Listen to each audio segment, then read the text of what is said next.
Ош шаарындагы номер 12 атайын адистештирилген жатак мектепте акыл эсинде өзгөчөлүгү бар 16 жашка чейинки балдар билим алышат. Кадимки мектептерден айырмаланып, бир класста 10го жетпеген окуучу окуйт. Ал эми оор абалдагы балдар үчүн өзүнчө сабак өтүлөт. Биология мугалими Миясар Абдрахимованын айтымында кабылдоосу жайыраак болгондуктан сабак жеңилдетилген ыкмада атайын көрсөтмө каражаттар аркылуу жүргүзүлөт. Мындан тышкары жыл сайын жаңы окуу куралдары менен жабдылып турушат.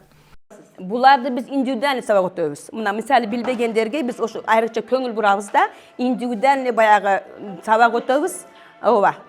Ушундай подход жасайбыз. Көргөзүү куралдар біз мына ТСОдан пайдаланабыз. Флешкага баягы сабактарды жаздырып, ошолорду көрсөтөбүз. Ошо немеден телевизордон ушуну флешкага коебуз, анан на границамен өтөбүз. Буларда кабар алып турушат, келишет. Ошо мына китептерди мына бизге мына жаңы китептерди берип турат жылдан жылга.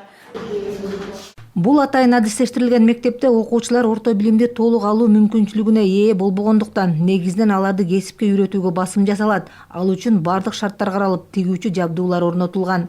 Бул кол эмгек сабагында балдарыбыз кесипке багыт алат. Анан бул кесипке багыт алып, кыздарыбызга швейное дело, балдарыбызга столярное дело деген атайын сабактар өтүлөт. Ал сабактан булар кесипке багыт алып, калган билимдерин 12-чи кесиптик лицейден, 16-чы кесиптик лицейден билимин улантышат. Биз ал лицейлер менен дайыма кызматташып турабыз, экскурсияларга барабыз. Анан бүтүрүүчүлөрүбүздүн көпчүлүгүн ошол лицейлерге жайгаштырабыз. Ош шаарында 18 жашка чейинки ден соолугунан мүмкүнчүлүгү чектелген 1591 бала каттоодо турат. Мамлекет өзгөчө муктаждыгы бар балдарды камкордукка алып, алардын укугун коргоого жана ар дайым колдоо көрсөтүү багытында иш алып барып келет. Мүмкүнчүлүгү чектелген жана ошондой эле кароосуз жана баягы турмуш шарты менен чатагы бар балдарга бизге атайын социалдык кызматкерлер бөлүнгөн. Атап айтсак, мындай да айтсак, биз жанагы атайын үй бүлө жана балдарды коргоо бөлүмү бар биздин башкармалыкта. Ошол балдарды коргоо бөлүмү тарабынан атайын 5 мамлекеттик кызматкер жана атайын 16 социалдык кызматкер бөлүнгөн. Жанагы мүмкүнчүлүк чектелип бала кезинде майып болгон жарандарыбызга дагы ошол ата-энеси тарабынан ошол балдарды караган үчүн мамлекет тарабынан акча каражат төлөнүп келет.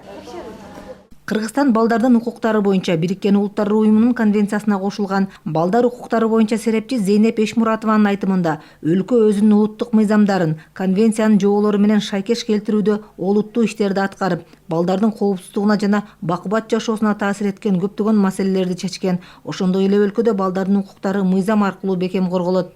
Биздин мыйзамдар аябай жакшы иштелип чыккан. Балдар кодексинде мурунку мыйзамдардан карата балдар укугу боюнча конвенциясынын негизинде иштелип чыккан мыйзам катары балдар кодексинде ушул бүткүл балдардын укугун алып укугун аткаруучу органдардын жоопкерчиликтери да коюлган. Балдардын укугун коргоо конвенциясы толук кандуу ишке ашып атат деген десем болот. Бирок биз ведомстволор аралык координацияны да күчтөндүрүшүбүз керек. Эске салсак, Кыргызстан 1994 жылдын 12 январында Бириккен Улуттар уюмунун бала укуктары жөнүндө конвенциясына кошулган. Эл аралык бул макулдашууга кошулуу менен өлкө балдардын укугун коргоо, билим берүү, татыктуу жашоого шарт түзүү багытында эң жогорку стандартты сактоого милдеттенген.